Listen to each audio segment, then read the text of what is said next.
မြို့ရဲ့မိုးရွာနေတဲ့ညတည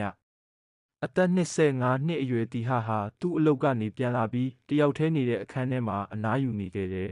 ။ည12နာရီတိတိဖုန်းမြည်လာတယ်။တီဟာကဖုန်းကိုကြည့်လိုက်တော့မသိတဲ့နံပါတ်တစ်ခုဒီအချိန်ကြီးဘယ်သူပါလိမ့်သူဖုန်းကိုကင်လိုက်တယ် Hello. ဖုန်းတစ်ဖက်ကအတန်ကြားလိုက်ရတဲ့အချိန်မှာတီဟာရဲ့မျက်နှာအယောင်ပြောင်းသွားတယ်။အဲ့ဒီအတန်ကသူ့ညီမမေသွေရဲ့အတန်ဖြစ်နေတယ်။ဒါပေမဲ့မေသွေဟာလွန်ခဲ့တဲ့3နှစ်ကမတော်တဆမှုတစ်ခုကြောင့်တည်ဆုံသွားခဲ့ပြီးသားပါ ကိုကျမကိုရှာပါ ။တီဟာရဲ့လက်တွေတုန်လာတယ်။မေသွေနင်ဘယ်မှာလဲ။ဖုန်းတစ်ဖက်ကအတန်ကတိုးတိုးလေးပြန်ပြောတယ် ကျမမတည်သေးဘူး ။အဲ့ဒီစကားပြီးတာနဲ့ဖုန်းလိုင်းပြတ်သွားတယ်။တီဟာကချက်ချင်းပြန်ခေါ်တယ်။ဒါပေမဲ့ဖုန်းနံပါတ်မရှိတော့ပါ။သူမနက်အထိအိတ်မပျော်ခဲ့ဘူး။နောက်တစ်နေ့မှာတော့မေသွေတည်ဆုံခဲ့တဲ့နေရာကိုတီဟာသွားခဲ့တယ်။အဲ့ဒီနေရာကမြို့ပြင်ဘက်မှာရှိတဲ့လမ်းဟောင်းတစ်ခု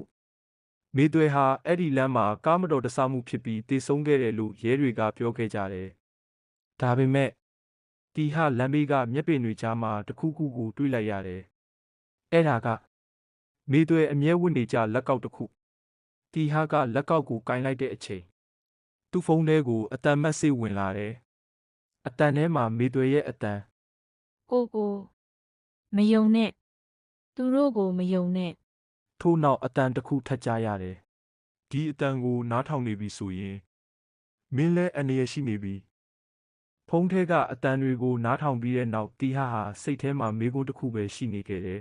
။ငါညီမမေသွေတကယ်ပဲတည်ဆုံခဲ့တာလား။သူကမေသွေရဲ့အရင်ဖုန်းကိုရှာဖွေဖို့ဆုံးဖြတ်လိုက်တယ်။အိမ်မှာတင်ထားတဲ့မေသွေရဲ့ပစ္စည်းဟောင်းတွေကိုတစ်ခုချင်းစီစစ်ဆေးရင်း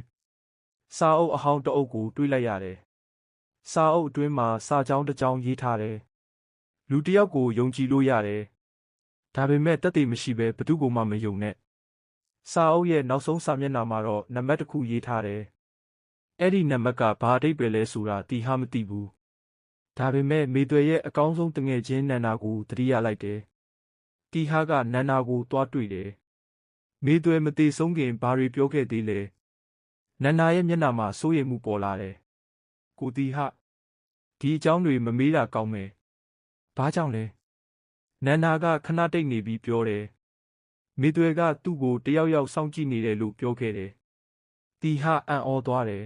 ။ဘသူလဲ။နန္နာကပြန်မဖြေခင်အပြင်ဘက်မှာကားတစ်စီးရက်လာတယ်။နန္နာရဲ့မျက်နှာဖြူဖြော့သွားတယ်။ကိုတီဟာ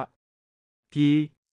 သူတို့နှစ်ယောက်အိမ်နောက်ဘက်ကနေထွက်ပြေးခဲ့ကြတယ်။ကားထဲကလူနှစ်ယောက်သူတို့ကိုလိုက်လာနေတယ်။အဲ့ဒီအချိန်မှာတီဟာရဲ့ဖုန်းထဲကိုစာတစ်စောင်ဝင်လာတယ်။နန္နာကိုမယုံနဲ့စာပို့သူမေသွေရဲ့ဖုန်းနံပါတ်တီဟာကနန္နာကိုကြည့်လိုက်တယ်။နန္နာကသူ့ကိုပြန်ကြည့်နေတယ်။ဒါပေမဲ့နန္နာရဲ့လက်ထဲမှာဖုန်းတစ်လုံးရှိနေခဲ့တယ်။အဲ့ဒီဖုန်းမှာ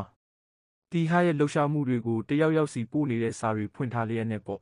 ။တီဟာကနန္နာရဲ့လက်ထဲကဖုန်းကိုလူယူလိုက်တယ်